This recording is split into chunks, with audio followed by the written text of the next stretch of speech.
Саламатсыздар ма? 19 аптаға келсек, 19 аптада бала жалпы бұл кезде үлкен картошка сияқты немесе үлкен алма сияқты 200 граммнан 220 граммға дейін өсті 15 сантиметр. Жалпы баланың қандай органдары дамып жатыр? Бұл кезде көзінің көруі жалпы дамып жатыр бұл кезде. Өйткені бала көзін бұрында көре алмайтын еді. Светті немесе жарықты. Бұл этап, қалай айтсам болады, дамып жатыр.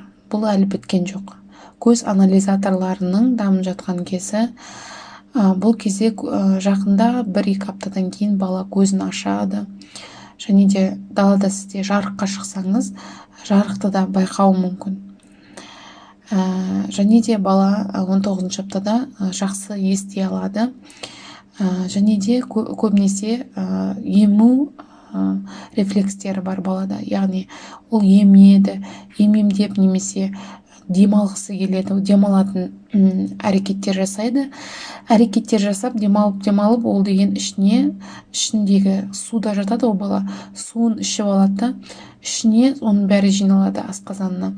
Сол асқазаны ол тамақты қорытқандай әрекеттер жасайды, оны перистальтикасы жұмыс істейді. Перистальтика дегеніміз ол асқазанда жаңағы ішектердің қозғалуын айтады. Қозғалу әрекеттер жасайды, оның бәрі жалпы тоқ ішекке барып меконияға айналады. Көбінесе туған әйелдер білет, баланың бірінші 3 күнінде мекония болады ғой, қара, жасыл, үлкен дәреті. Оның барлығы баланың дамып келе жатқан кезде жинаған сіздерге подаркасы. Соны қара, жасыл, үлкен дәреті болады. Соның бәрі осы кезден басталады, мекониясы. Және де баланың басы дамып жатыр. Баланың дамығаны сондай, баланың бұрында басы тегіс еді, қазір деген баланың бас иірімдері өте тереңдеп келе жатыр. Жақсы дамып жатыр. Сол үшін барлық нерв жүйесі, бала жаңағы көруі, естуі дамып жатқан сол басының өсуіне де байланысты. Бүйректің жалпы несептің шығаруы әрекеттері жасалып жатыр. Күніне 2-3 рет несеп шығарып жатыр осы кезде. Және де жаңағы айттым, демалу әрекеттерін жасайды. Ол дегеніміз өкпесінің жақсы дамып жатқанын айтады.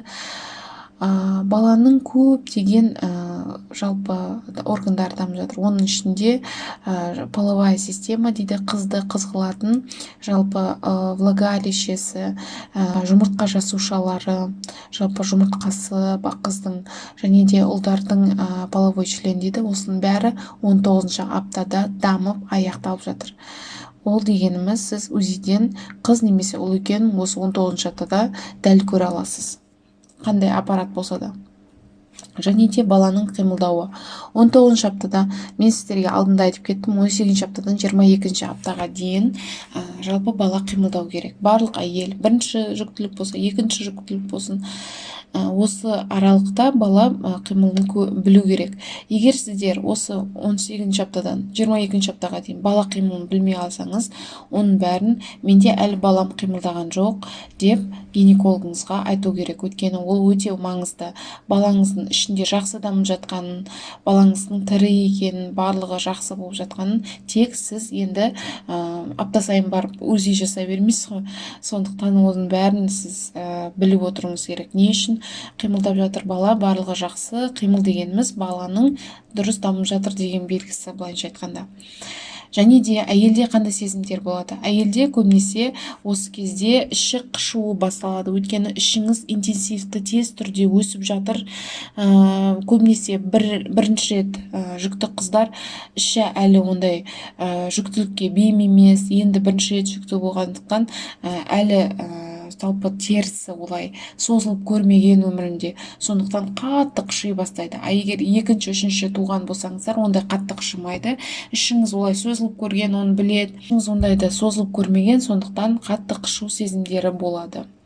Сондықтан қыздар көбінесе қышу сезімдері жалпы қышу сезімдері көбінесе омыраудың қасында да болуы мүмкін. Ол дегеніміз сіздің омырауыңыз 2 есе үлкеюі мүмкін бұрынғы қалпына қарағанда. Ол дегеніміз сіздің жаңа пролактин гормонына байланысты. Пролактин дегеніміз ол ертең сіз туғаннан кейін баланы сүтпен қамтамасыз ететін өте керекті гормон. Ол гормон сізде осы кезден бастап дайындайды. Сіздің омырауыңыздан сүт бөлінуге, барлық жағдайларға осының бәрін дайындайды. Сіз қазір 19-20 аптадан бастап молозиво дейді. Молозиво сізде бөлінуі мүмкін.